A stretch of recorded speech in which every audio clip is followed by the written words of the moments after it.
मिशी जूस। एक गांव में एक छोटा सा लड़का अपनी माँ के साथ रहता था। उसका नाम रवि था। वह बहुत ही दयालु और सभी के लिए मददगार थे।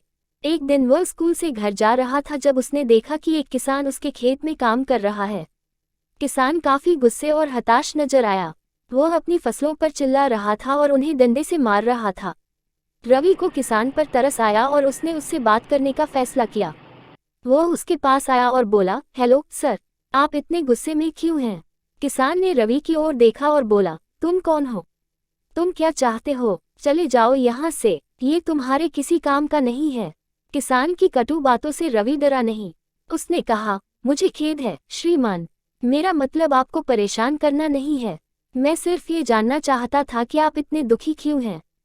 किसान ने कहा, दुखी? बेशक मैं दुखी हूँ। मेरी फसलों को देखो, वे सभी सूखी और मुरझाई हुई हैं। महीनों से बारिश नहीं हुई है। मैंने उन्हें उगाने के लिए कड़ी मेहनत की है, लेकिन अब वे बेकार हैं। मेरे पास कुछ भी नहीं है। अगले सीजन के लिए बीज खरीदने के लिए पैसा। मैं अपने परिवार को कैसे खिलाऊंगा? मैं अपना कर्ज कैसे चुकाऊंगा? रवि को किसान के लिए दुख हुआ और उसने कहा, मैं आपका दर्द समझता हूँ सर, लेकिन आपकी फसलों को मारने से मदद नहीं मिलेगी। वे जीवित नहीं हैं, उन्हें कुछ भी महसूस नहीं हो रहा है। किसान ने कहा, तुम क्या जानते हो? तुम सिर्फ एक बच्चे हो। तुम्हें पता नहीं है कि किसान होने का क्या मतलब है। तुम्हें पता नहीं है कि पीड़ित होने का क्या मतलब है। रवि ने कहा, शायद मैं खेती के बारे में ज्यादा नहीं जानता सर, लेकिन मुझे पीड़ा के बारे में कुछ पता है। मेरे पिता की मृत्यु तब हुई जब मैं छोटा था। मेरी माँ शहर में नौकरानी का काम करती है। वह बहुत कम पैसा कमाती है। कभी कभी हम कई दिनों तक भूखे रहते हैं। रवि की बातों से किसान हैरान रह गया। उसने कहा, क्या ऐसा है? मुझे ये सुनकर दुख हुआ बच्चे, लेकिन मैं क्या कर सकता हूँ? मेरी स्थिति तुमसे भी बदतर है। रवि ने कहा, नहीं सर, आपकी स्थिति मेरे से खराब नहीं है। आपके पास अभी भी आपका परिवार है। आपके पास अभी भी आपकी जमीन है। आपको अभी भी उम्मीद है। अपने आप पर विश्वास करो श्रीमान। अपनी शक्ति और साहस पर विश्वास करो। अपने आप को क्रोधित और कटु होने के लिए क्षमा करें। अपनी फसलों और भाग्य को दोष देने के लिए स्वयं को क्षमा करें। आशा और विश्वास खोने के लिए स्वयं को क्षमा करें। किसान ने कहा, मैं अपने आप को क्यों क्षमा करूं? इससे क्या भला होगा? रवि ने कहा, यह बहुत अच्छा करेगा। यह आपको आपके दर्द और नाराजगी से मुक्त कर देगा। यह आपके दिल और दिमाग को ठीक कर देगा।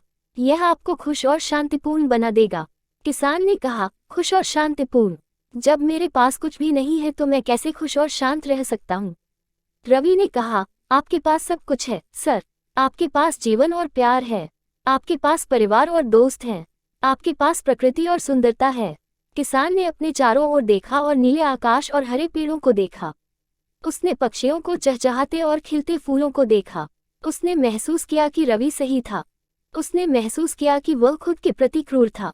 उसे अपने व्यवहार पर शर्मिंदगी महसूस हुई। उसे अपनी बात पर अफसोस हुआ। उन्होंने रवि की बुद्धिमत्ता के लिए आभारी महसूस किया।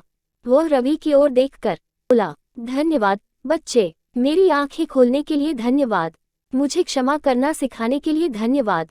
रवि उसकी ओर देखकर मुस्कुराया और बोला, आपका स्वागत है श्रीमान। मेरे दोस्त बनने के लिए आपका स्वागत है। क्षमा सीखने के लिए आपका स्वागत है। किसान ने रवि को गले से लगा लिया और बोला, तुम बहुत अच्छे लड़के हो रवि। रवि ने उसे गले से लगा लिया और बोला, आप बहुत अच्छे आदमी हैं। दोनों ने एक साथ क्षमा सीखी। हमें क्रोध को त्याग कर जीवन में खुश रहना चाहिए। If you like the video please like and subscribe Mishti Toons.